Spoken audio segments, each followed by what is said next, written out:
Така, за оваа убава кампања, но и промоција, тоест презентација на извештајот на Меѓаши разговараме со Јана Зенговска.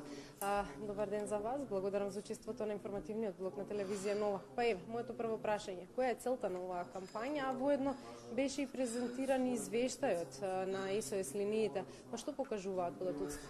Така, 17 мај е меѓународен ден на СОС линиите и првата СОС телефонот на првата детска амбасада Меѓаши е дел од Европски Child Helpline International. Кампањата оваа година е правото да биде слушнат, со тоа сакаме да кажеме дека секој дете има право да биде слушнато, да каже кои се неговите потреби, при тоа да се чувствува безбедно, сигурно и своите прашања да го упати или до родителите, или до институциите, воспитно-образовните, било кој што му верува возрастен. Податоците од СОС телефонот кажуваат дека трендот на прекршување на правата на децата продолжува во насока од 50 деца потенцијални жртви во периодот за кој што известуваме ноември 2016, мај 2017, 27 е прекршено нивното право во текот на бракоразводни постапки, поточно е прекршено правото на плаќање алиментација, правото на видување со родителот со кој што не живее, или пак вршење на притисок по било која основ да се види со родител со кој што не сака детето во дадениот момент да оствари контакт од било која причина.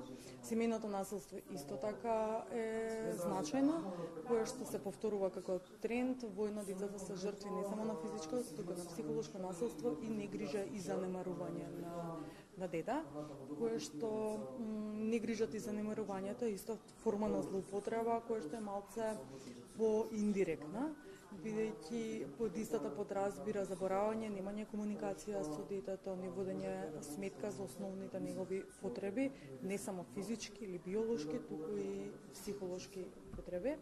Од нашите препораки е дека децата мора и возрастните да функционираат во еден систем во кој што е потребно првенствено да му веруваат, дека институциите мора да ги спроведуваат донесените протоколи од страна на владата и сите заеднички да работиме во насока на најдобар интерес на детето, без тоа да се сметаме дали сме приоритетни ние како граѓанска организација или државните институции. Тие се тие кои што носат одговорност, меѓутоа не можеме да ги исклучиме од одговорност родителите, кои што се еден најважен фактор, туку ние да бидеме само коректори.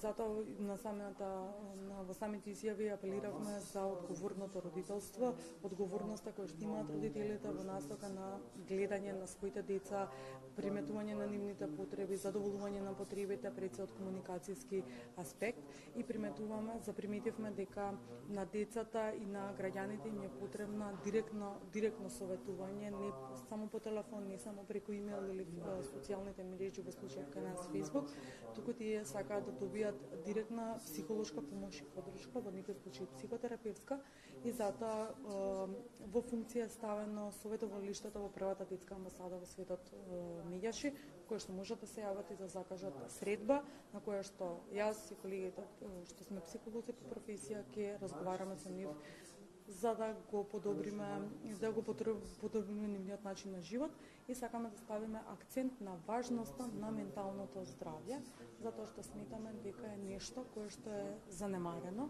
во целокупното живење и овој стресен начин на живот кој што го живееме сега. Моето второ прашање би било дали има потреба и всушност колку има потреба од подобрување на детските права? Секогаш има потреба од подобрување на детските права. Ние не можеме да кажеме дека како што функционира СОС телефонот или првата детска амбасада во светот Меѓаши 25 години, дека нема подобрување.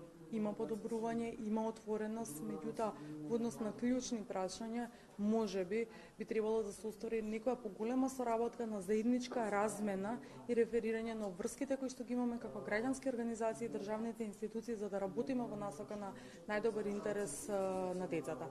Значи, ние се уште, за жал, во Република Македонија имаме деца без идентитет, деца фантоми. Имаме деца кои што употребуваат дрога, а тие немаат центри за ресоциализација и рехабилитација. И тоа е навистина голем проблем. Имаме деца кои што се исклучени од редовен образовен процес, имаме деца со ретки заболувања кои што навремено не примаат терапија.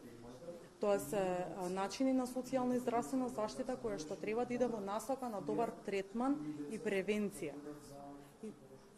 Тоа е едноставно прекршување на права на детето. Ако детето нема да добие лек, што би зборувале понатака. Загрозено му е правото на живот.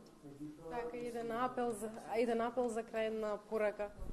Така, првенствено апелирам до родителите дека треба да бидат отворени, да ги сослушаат своите деца доколку видат дека имаат некаков проблем или потешкоти во справување со било какви животни одлуки, дека можат да се обратат или до институциите или до нас како прва детска амбасада во светот Меѓаши, а воедно овој пат апелот го пратувам до воспитно-образовните институции, училиштата и градинките.